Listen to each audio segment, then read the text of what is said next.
بسم الله والصلاة والسلام على رسول الله وعلى آله الطاهرين أما بعد اللهم اشرح لي صدري ويسر لي أمري واحلل عقدة من لساني يفقهوا قولي.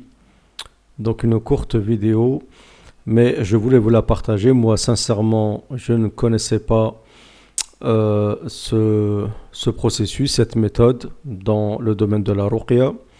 Donc je vais vous la partager et je la trouve en réalité très logique, même si je ne la connaissais pas, et j'apprends donc avec vous et je vous partage donc cette information.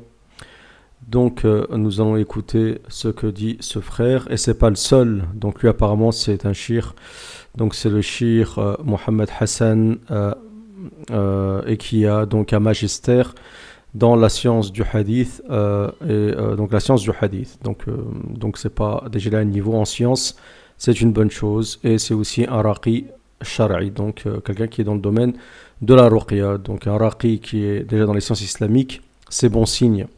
Et c'est pas le seul à avoir donné cette méthode-là, mais je trouve sa vidéo plus simple et pas très longue. Donc comme d'habitude, décryptage et commentaires. Bismillah. رحمته وبركاته وأسأل الله سبحانه وتعالى أن يوفقكم لما يحب عليكم ويرضى. السلام. إخواني وأخواتي في الله، أي إنسان يشك في أنه مصاب بحسد أو سحر أو مس أو عين أو إلى آخره يجيب كاسة عيدية. Donc il dit que toute personne qui doute, donc il est un mashour, donc atteint par un sihr, ou mahsoud, donc ça veut dire qu'il y a quelqu'un qui a une jalousie envers lui. Donc c'est un peu du ressort du ayn, hein, mais c'est différent du ayn. Le ayn agit par l'œil et al-hasad agit par, par son ego, par son nefs, par son âme, ainsi de suite. Donc il jalouse une personne à distance, et ça aussi, ça agit, ça a un effet donc sur la personne. C'est pour ça que Allah Azza wa Jalla dans le Coran nous demande de nous protéger contre le hasad, idha hasad. Donc al-hasid, idha hasad. Donc le jaloux lorsqu'il jalouse, et aussi donc concernant le mauvais œil. يعبيها موية عيدية ويقرأ عليها الفاتحة 7 مرات ويقرأ عليها الكرسي 7 مرات ويقرأ عليها قول الله سبحانه وتعالى قال موسى ما جئتم به السحر إن الله سيبطل إن الله لا يصلح عمل المفسدين 7 مرات. Donc il dit vous prenez donc un verre, donc j'ai un verre ici, enfin ça coule pas. Donc, qu'est-ce que vous faites dans ce verre? Le mieux, je vous conseille, c'est de mettre de la poudre, toujours de jujubier, pas mettre une tonne, peut-être une pincée quand c'est en poudre. Je vous mettrai, si vous voulez, pour ceux qui ne savent pas où se procurer de la poudre de jujubier, je mettrai un lien, Inch'Allah, sous cette vidéo pour vous procurer, pouvoir commander cette poudre de jujubier, si je trouve le lien. Si j'en trouve, normalement, je vais chercher. Et ensuite, donc, vous allez réciter la Fatiha, comme il dit. Le verset du trône, Ayat al-Kursi très connu, et un des versets dont je vous mettrai Inch'Allah la traduction en arabe, en français et en phonétique, du verset où Moussa alayhi salam dit Qala Moussa ma ji'tum bihi sihr. Moussa dit ce que vous êtes venu avec comme sorcellerie. Ma ji'tum bihi sihr inna Allah sayubtiluhu. Allah l'annulera ou l'annulera.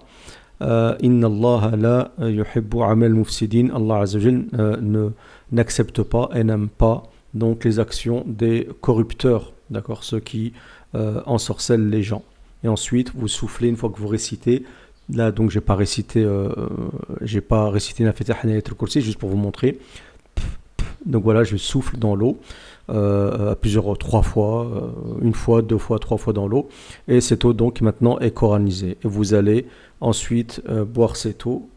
C'était juste pour vous montrer. On va écouter donc la suite de la vidéo du frère. Et donc ensuite vous continuez à réciter donc Qul a'udhu bi rabbil falaq, Qul a'udhu bi rabbin nas, 2 dernières sourates du Coran, d'accord, c'est des petites sourates. Et il dit qu'il faut réciter tout ça 7 fois. Donc la Fatiha 7 fois, le verset du trône 7 fois, le verset de Moïse contre la sorcellerie. En fait, il y a plusieurs versets, mais je vous les mettrai sous la vidéo, Inch'Allah, dans la description sous la vidéo. Il faudra cliquer, il y a peut-être une sorte de flèche qui vous amènera dans la description.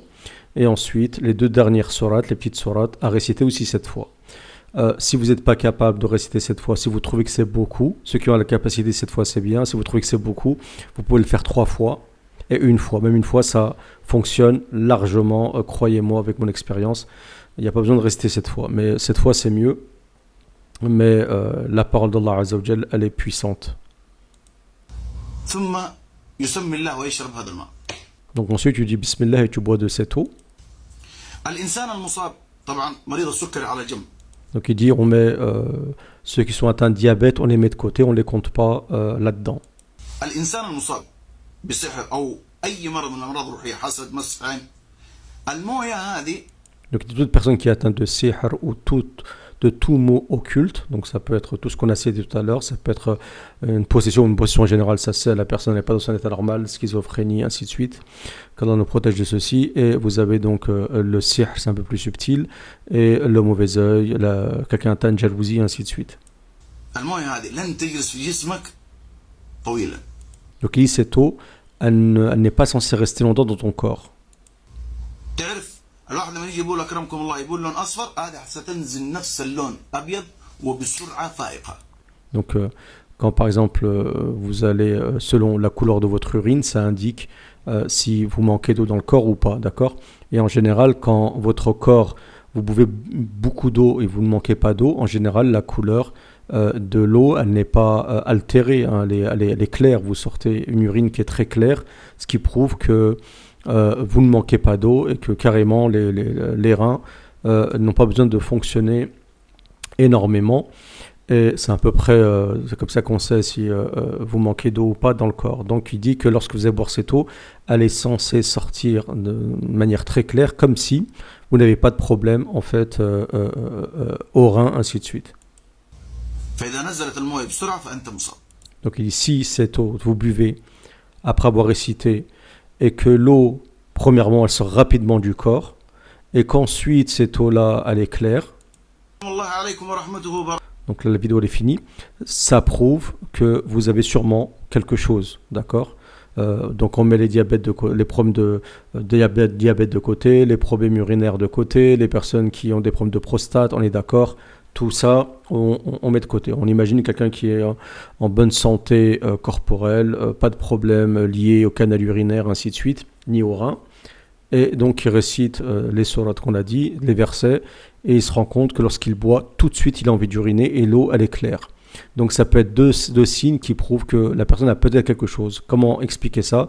Tout simplement que si vous êtes atteint d'une possession, d'un sihr ou quelque chose, d'accord, même d'un ayn qui est accompagné, parce que vous avez des fois des mauvais œils qui sont accompagnés de présence djinnique, ça existe aussi, ou un mauvais œil qui a été jeté par un djinn, quand on nous protège ceci, et bien automatiquement le djinn fera tout pour expulser cette eau, afin que tout simplement cette eau n'agit pas dans le corps. Vous savez très bien que dans le corps on fait une rétention d'eau, qu'on est composé à plus de 70-80% d'eau, donc automatiquement l'eau coranisée, l'eau quand elle est coranisée au contact d'autres liquides coranise les autres liquides. Si vous prenez un peu d'eau coranisée, vous le mélangez avec de l'eau qui n'est pas coranisée, toute l'eau sera coranisée. Donc le djinn fera tout pour que cette eau ne se reste pas dans le corps, elle soit directement expulsée dans le canal urinaire. C'est comme si vous buviez, c'est comme si tu mettais de l'eau, je sais pas, dans un tuyau,